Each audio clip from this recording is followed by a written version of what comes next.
What's good?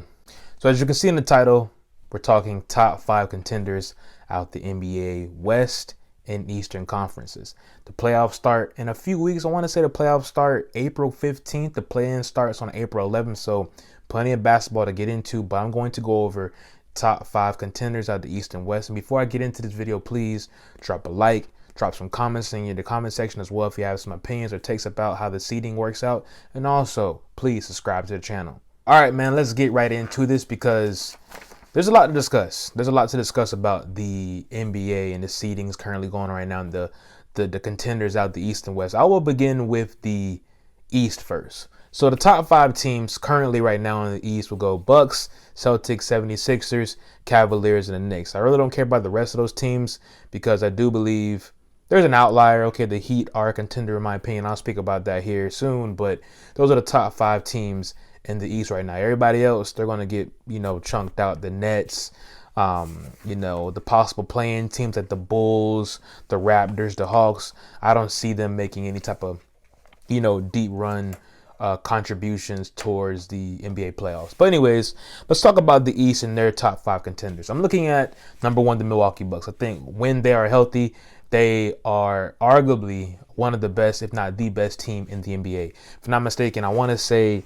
within their last games with Chris Middleton being healthy, they are 27-5 with him being in the lineup. They're a top 5 team offensively and defensively. And we all know the greatness of Giannis Antetokounmpo. He's an MVP. He's going to be an MVP finalist this year.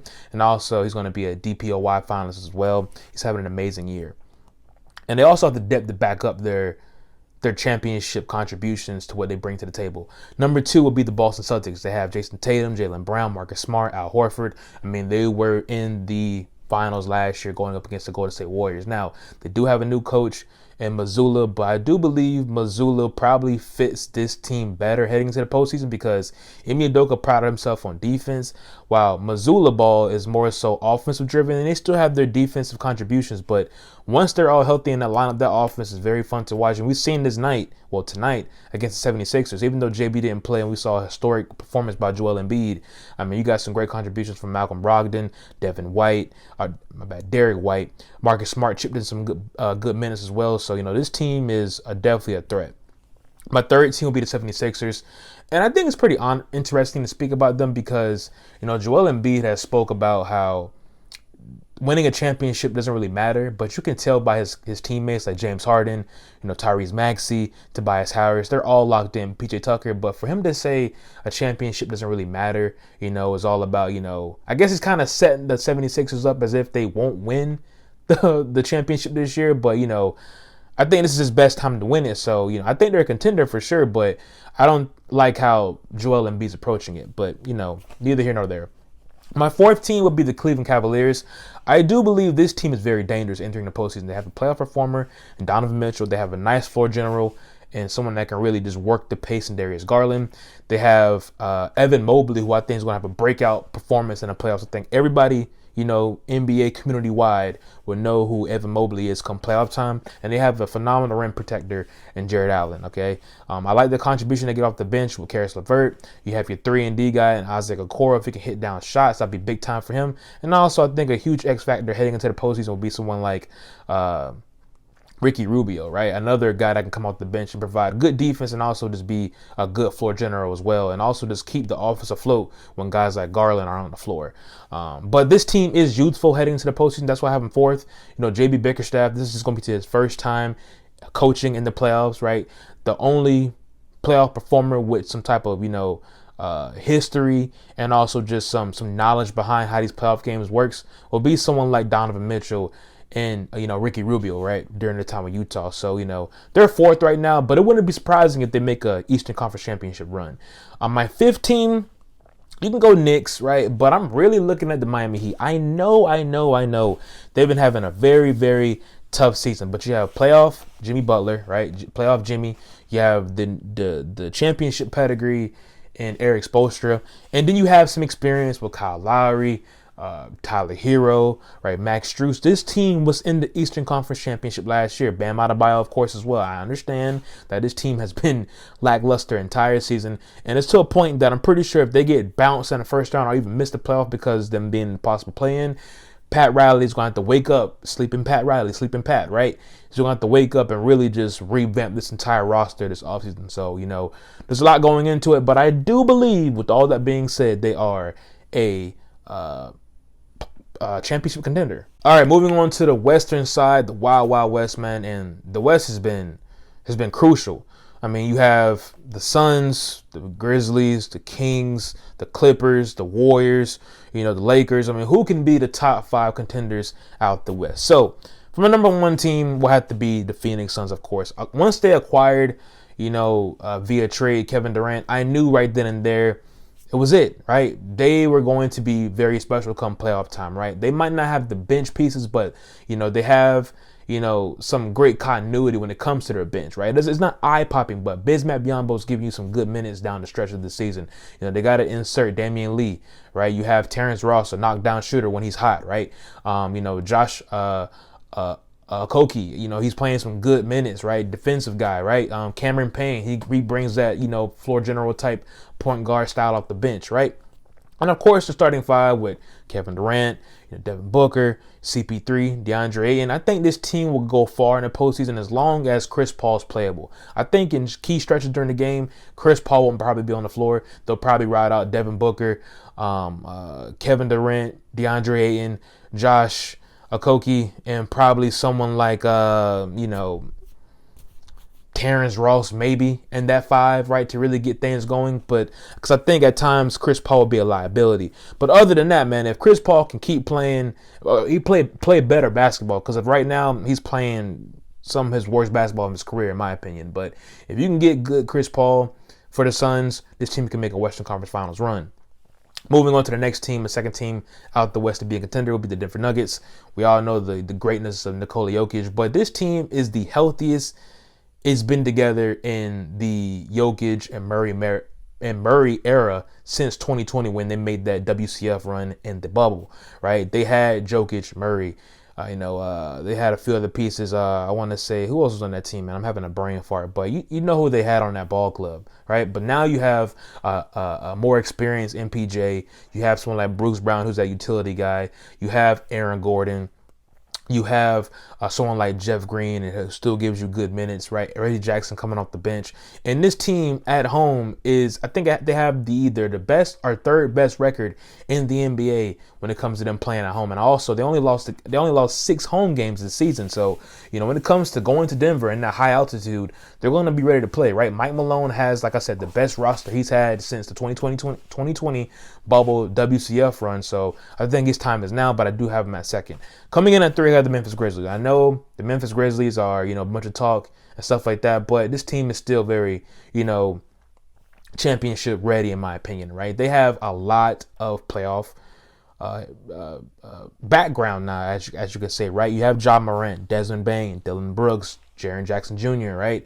You don't have Steven Adams, who's going to be who would have been a big point off the bench, right? A good center, because you don't have Brandon Clark either. So you're missing your key guys in the front court, but you still have Tyus Jones, and you still have Xavier Tillman, and other valuable pieces. And also you have a knockdown shooter and Luke Kennard, who's been playing phenomenal basketball. So, as long as, this team can come together and, really put teams away and not play around with their food, they can make a WCF run as well. But when it comes down to it, can Jaren Jackson stay out of foul trouble, right? Can you get good basketball out of Desmond Bane? Because I know Ja's going to show up, and I know Dillon Brooks is going to be able to be that, tyrant on the defensive side. But can you get good basketball out of your other main guys, as in, Desmond Bane and Jaren Jackson? Because if you get good basketball from those two, this team can be very dangerous come playoff time. The fourth team will be the Golden State Warriors. I know they have not been playing good basketball really whatsoever this year. They currently sit with the 5th seed, right? But they have championship DNA, right? This Golden State Warriors core, Draymond, Steph, and Klay, they have never lost a Western Conference series in the Steve Kerr era, right? That's crazy. They've also always won They've also won at least one road game in the Steve Kerr era as well. This team in the West, they never lost to anybody, so you can't count them out. Andrew Wiggins is back. Gary Payton's starting to rev up, right? Jordan Poole is looking like playoff Poole right now, right? He's playing some good basketball, as we've seen tonight against the Oklahoma City Thunder, right? I think he had 30 points and like 5 assists or whatever. In the absence of Clay, he stepped up big time. The biggest thing with his team is, can they grab at least 2 road wins in a series? And can they play defense? I think when I watched them play, I don't know where they rank statistically, but they're one of the worst defenses in the league when it comes to defending the 3 and also just being defense overall, right? All their games are in the high 100s because they can't stop guys early in the games, right? They get good key stops in the later games with Draymond Green and Kevon Looney being defensive anchors, but it's not enough in my opinion, right? I mean, I can't count out Steph Curry, the brilliance of him, but hopefully this team can really piece things together, because I think they can make a championship run, but it wouldn't be surprising if they get knocked out the first round, because, I think we're just holding on to the Golden State Warriors and their history of just being, this championship driven team. But in reality, man, they've been relatively inconsistent as hell this year. So that's something to keep in mind. My 5th team, they're a playing team as well, but they are very dangerous, and they got a big time dub tonight against the San Antonio Spurs. I have the LA Lakers. I know they got in a shootout. It took LeBron to score 30 plus, 80 to score 30 plus. LeBron could have ended in regulation. He had to go in overtime, but still, this team is really good after the All-Star trade break.